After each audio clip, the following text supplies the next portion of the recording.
Priyanka ji, Priyanka ji, supreme court के observations को आपने जितना पढ़ा, आपने उतना पढ़ा जो आपके काम है, लेकिन सुप्रीम कोर्ट ने आज जो ऑब्जर्वेशंस दी हैं, उस ऑब्जर्वेशन में सुप्रीम कोर्ट ने कहा कि ये कानून सरकार लेकर आई है तो ये कानून लाना जरूरी होगा। सुप्रीम कोर्ट ने आज अपने ऑब्जर्वेशन में यह कहा कि इस कानून पर हम रोक नहीं लगा सकते हैं। सुप्रीम कोर्ट ने अपने आज के इस फैसले में यह कहा, जो सीओ वाली बात आप लगातार कह रहे हैं, ये सेक्शन है 23 कि वक्फ बोर्ड का सीओ ज्वाइंट सेक्रेटरी लेवल अफसर मुस्लिम ही होना चाहिए। ये बार बार मुस्लिम पक्ष कह रहा था। सुप्रीम कोर्ट ने कहा है कि वरीयता के आधार पर तय करें, हो सके तो मुस्लिम को रखें, लेकिन शर्त नहीं लगाई है सरकार पर कोई। सिर्फ दो बातें हैं जिनको लेकर आप अपनी जीत कह रही हैं। तभी मैं आपसे पूछ रही हूं कि 5 नंबर वाला टॉपर होगा या 7 नंबर वाला टॉपर होगा 12 में से? ये क्या बीपीएससी का प्रीलिम्स चल रहा है क्या? यूपीएससी का प्रीलिम्स 5-7 करेंगे हम लोग। Let's talk comprehensively. मैं कॉम्प्रिहेंसिवली बात कर रही हूँ। सुनिए, ये कोई प्रीलिम्स नहीं चल रहा है, ये कोई पेपर नहीं चल रहा है। सुप्रीम कोर्ट में सुनिए प्रियंका भारती जी, मैं क्लियर करती हूँ। सुप्रीम कोर्ट में 12 सेक्शंस की आपत्तियां दर्ज की गई। 12 सेक्शंस थे जिस पर मुस्लिम पक्ष ये चाहता था कि सुप्रीम कोर्ट से राहत मिले। 12 में से 2 मोटा मोटी ऐसे मुझे नजर आ रहे हैं जहां पूरी तरीके से मुस्लिम पक्ष के फेवर में फैसला गया है। जो एक है जिसमें लिमिटेशन तय कर दी गई है सदस्यों की, गैर मुस्लिम सदस्यों की। ये नहीं कहा गया है कि नहीं होने चाहिए परिषद में। सुनिए, आप लोग कहा करते थे कि गैर मुस्लिम का काम ही क्या है। प्रियंका भारती जी, आप लोग कहा करते थे कि गैर मुस्लिम का काम ही क्या है। सुप्रीम कोर्ट ने नहीं माना है। सुप्रीम कोर्ट ने कहा है होंगे, लेकिन लिमिटेशन होगी। 11 में से 4 केंद्र में होंगे और राज्य में 3 होंगे। तो ये कहां जीत है आपकी? सुप्रीम कोर्ट तो कह रहा है कि ये जो कानून है ये पूरी तरीके से ठीक है, 3 आपत्तियां हैं, ये हम दूर कर देते हैं। प्राची जी, पहली बात, आप ये बार बार ये कह रही है मुस्लिमों के पक्ष में गया, ये कहना बंद करिए, क्योंकि ये हमको लगता है कि जितने संविधान प्रेमी हैं उनके पक्ष में गया। क्योंकि मैं जब ये मसला शुरू से उठा रही थी, मैं तो मुसलमान नहीं हूं ना, पर मैं ये मसला उठा रही थी, तो ये हमारी जीत है। तो स्टॉप सेइंग कि मुस्लिमों के पक्ष में गया। दूसरी इंपॉर्टेंट बात कि सुप्रीम कोर्ट ने ये कहा कि उसमें हम लोगों की संख्या फिक्स करेंगे, कितने लोग नॉन मुस्लिम्स होंगे। हमारी मांग यही थी। तीसरी इंपॉर्टेंट बात, आज भी मैं इस बात को उठा रही हूँ और कहते हैं प्रियंका जी, आपकी मांगे क्या थी वो मुझे रटी हुई है। आपकी मांगे क्या है वो मुझे रटी हुई है। आप लोग वक्फ बाय यूजर को लेकर सबसे ज्यादा विरोध किया करते थे। आप लोग ये कहा करते थे कि किसी के धार्मिक कार्य में, किसी के मजहबी कार्य में, किसी भी गैर मुसलमान की जरूरत क्या है। आप लोगों ने तमाम मंदिरों के एग्जाम्पल दिए थे, लेकिन आज सुप्रीम कोर्ट से झटका लग गया। आज सुप्रीम कोर्ट ने उम्मीदों पर पानी फेर दिया, तो एक लाइन में कहने की हिम्मत भी नहीं है। ये आपको यूपीएससी का आपको एग्जाम लगने लगा प्रियंका भारती जी। 12 सेक्शंस में से 5 पर आपकी बात मान ली गई, 7 में सरकार की बात मानी गई। तो सरकार विजयी है या आप? मैं बोलूं? हाँ बोले। ठीक है, आपको पता है, आपने एकदम ठीक बोला, मुझे रिमाइंड कराया। मैं इस बारे में बात भी करना चाह रही थी। मंदिर, काशी विश्वनाथ मंदिर, सैलरी इंक्रीज 200%, 30,000 से 90,000 बढ़ गया। कितने लोगों की भागीदारी है वहां? अगर दलित पिछड़े वहां भी होते तो हमको भी तो फायदा होता। अब आप गोल पोस्ट शिफ्ट करती है ना प्रियंका भारती जी, ये आपकी बड़ी खूबसूरती है। ये बड़ी आपकी खूबसूरती है कि जब आपको आपके मुद्दे में पकड़ लिया जाता है, या लगता है कि अब आप यहाँ घिर गई, आपके पास जवाब नहीं है, तो आप करती हैं गोल पोस्ट चेंज। आप करती हैं गोल पोस्ट चेंज। यहाँ बात में वक्फ संशोधन बिल की कर रही हूँ, यहाँ बात में वक्फ संशोधन कानून की कर रही हूँ, मैं यहाँ बात आपकी मांगों को कर रही हूँ। तो इधर उधर की बात अभी मत कीजिए ना। 12 में से 5 आपके पक्ष में गए, 7 सरकार के पक्ष में गए। ये बताइए टॉपर कौन है? रुक जाए सिद्धार्थ यादव जी, हम कब्जे की बात की है। सिद्धार्थ यादव जी जवाब दीजिए। आर्य अनुराग जी फिर आपके पास। सिद्धार्थ जी जवाब दीजिए। प्रियंका भारती जी, मंशा पर शक है, इसीलिए कोर्ट ने अभी अंतरिम आदेश है ना, 5 तो मानिए, खुशी की वजह है, इसलिए देखिए मुस्कुराहट है प्रियंका जी के चेहरे पर।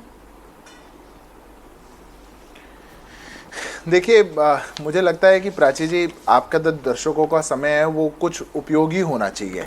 कुतर्क करके उनके समय को व्यर्थ करना ये थोड़ा ठीक नहीं है। मैं, प्रियंका जी बड़ी विद्वान प्रवक्ता हैं, परंतु बात क्या कर रही थी मुझे समझ नहीं आया। जो लोग लैंड फॉर जॉब स्कैम करते हों, वो कैसे वक्फ के नाम पर लूटी हुई संपत्ति और गरीब मुसलमानों की लूटी हुई संपत्ति के लिए हमदर्दी रख सकते हैं। बिल्कुल स्वागत योग्य है आज का फैसला। सुप्रीम कोर्ट के फैसले का सरकार भी स्वागत कर रही है, देश का सामान्य मुसलमान भी स्वागत कर रहा है, देश के पिछड़े वर्ग का व्यक्ति भी मुसलमान स्वागत कर रहा है, देश का ट्राइबल भी स्वागत कर रहा है, SC ST भी स्वागत कर रहा है, क्योंकि यहीं के तो कुछ कोकस के लोगों के साथ मिलकर के जमीन को कब्जाया जाता था, जमीन को लूट लिया जाता था और जमीन को लूट करके कुछ लोगों को दे दिया जाता था जिनसे वोट के बाद में सौदे किए जाते थे। ये इनकी समस्या थी। पर मैं प्राची जी आपके दर्शकों को एक बात बताना चाहता हूं, ये कितना एक्सपोज्ड है इनको देखिए। कल तक मुख्य मुद्दा कुछ और था, आज मुख्य मुद्दा कुछ और हो गया। कल तक मुख्य मुद्दा था कि कैसे वक्फ यूजर को आपने गलत बता दिया, वक्फ यूजर तो गलत हो ही नहीं सकता। आपने कैसे कह दिया कि एएसआई की प्रॉपर्टी को वक्फ नहीं किया जा सकता, आपने कैसे कह दिया सरकारी जमीन को वक्फ नहीं किया जा सकता, ये तो हम तो संसद को भी वक्फ बना देंगे, हम तो इंडिया गेट को भी वक्फ बना देंगे, हमको तो जो अच्छा लगेगा हम वक्फ बना देंगे। उन सब चीजों को सुप्रीम कोर्ट ने खारिज कर दिया, A to Z चीजों को। ये जितने लोग इतने सालों से लेकर के और जब से वक्फ की चर्चा चल रही थी, जनता के सामने झूठ परोस रहे थे, सारी बातों को सुप्रीम कोर्ट ने खारिज किया। ये आपके दर्शकों को पता होना चाहिए। और जब उसके बाद ये आपके शो पर बैठ रहे हैं, तब ये बातों को घुमाने का काम करेंगे। अब मैं बस 10 सेकंड ले रहा हूं। सुप्रीम कोर्ट ने क्या कहा? सुप्रीम कोर्ट ने सेक्शन 3R कि वक्फ को प्रॉपर्टी ओनर ही डिक्लेयर कर सकता है, इस बात पे मोहर लगाई है। 3R1 वक्फ बाय यूजर, उन्होंने कहा कि हाँ इसका मिसयूज हो रहा था। 3C1 सरकारी संपत्ति को वक्फ डिक्लेयर नहीं किया जा सकता। 10 सेकंड ले रहा हूं प्राची जी, 10 सेकंड, 10 से ऊपर नहीं लूंगा। Section 3D 3E protected monuments को वक्फ नहीं बताया जा सकता। 36(1) वक्फ को रजिस्टर करना पड़ेगा। सिद्धार्थ जी, आपको वक्फ को रजिस्टर 12 कराना सेक्शंस की पड़ेगा। पूरी की पूरी लिस्ट, ये पूरी की पूरी लिस्ट हम लगातार दर्शकों को बता रहे हैं। यहाँ प्रियंका जी भी जानते हैं, अनुराग जी भी और कास्मी जी भी जानते हैं। मैं सिर्फ इतना आपसे जान रही हूँ कि कौन सी जिद है आप लोगों के अंदर कि जब विपक्ष सलाह देगा, जब विपक्ष आपको कहेगा कि ये चीज सही नहीं है, इसको ठीक कर लीजिए। भाई विपक्ष की जिम्मेदारी भी है ना इस डेमोक्रेसी में। आप वो बात नहीं मानिएगा, फिर कोर्ट में जाएगा, कोर्ट में जाकर ये तमाम सुनवाई चलेगी, तब जाकर आप मानेंगे कि हाँ चलिए हम मान लेते हैं कोर्ट का फैसला है। भदौरिया जी की पार्टी, प्रियंका भारती जी की पार्टी, कांग्रेस पार्टी आपको कह रही थी ना, कलेक्टर को अधिकार मत दीजिए, गैर मुस्लिम अगर हैं तो उसकी संख्या तय कीजिए, आप ये मत तय कीजिए कि कितना कौन प्रैक्टिसिंग मुस्लिम दे सकता है वक्फ की जमीन। नहीं सुना ना आपने? देखिए मैं प्राची जी मैं आपकी इस बात से असहमत हूं। ये देश की लोकतांत्रिक प्रणाली से निकला हुआ कानून है और जो पूरी लोकतांत्रिक प्रणाली है उसका पालन इस कानून को बनाने में किया गया। ये पहले जॉइंट पार्लियामेंट्री कमेटी में गया, फिर संसद में आया, लोकसभा में आया, लेकिन उस लोकतांत्रिक प्रणाली का अहम हिस्सा विपक्ष भी है और विपक्ष की आवाज भी है। सिद्धार्थ जी मुझे 20 सेकंड बोलने दीजिए। जितने जरूरी आप हैं उतनी जरूरी अनुराग भदौरिया और प्रियंका भारती जी हैं। मैं 20 सेकंड में अपनी बात पूरी कर रहा हूं। आपने एक प्रश्न पूछा, उत्तर दे रहा हूं। जब ये जेपीसी में गया था और जो ड्राफ्ट कानून था, विपक्ष की सभी पार्टियों से उनके सुझाव लिए गए, बहुत से संशोधन किए गए, बहुत सी बातें, जिन बातों पर विपक्ष अड़ा हुआ था, जो गलत बातें थी, सरकार की जिम्मेदारी है कि गलत बातें शामिल हो। कुछ तो सही बातें थी जो आज सुप्रीम कोर्ट ने माना है, उसमें से कुछ बातें तो सही थी ना। ऐसा तो नहीं कि विपक्ष हमेशा गलत ही बोलता है। बोले अनुराग भदौरिया जी। देखिए मैंने क्या बोला, पहले मैंने सबसे पहले बोला था कि ये जो भारतीय जनता पार्टी के लोग, अरे रुक जाओ भाई रुक जाओ, ये भारतीय जनता पार्टी के लोग हैं, देश का समय खराब करते हैं और देश का पैसा बर्बाद करवा रहे हैं, आम आदमी का पैसा।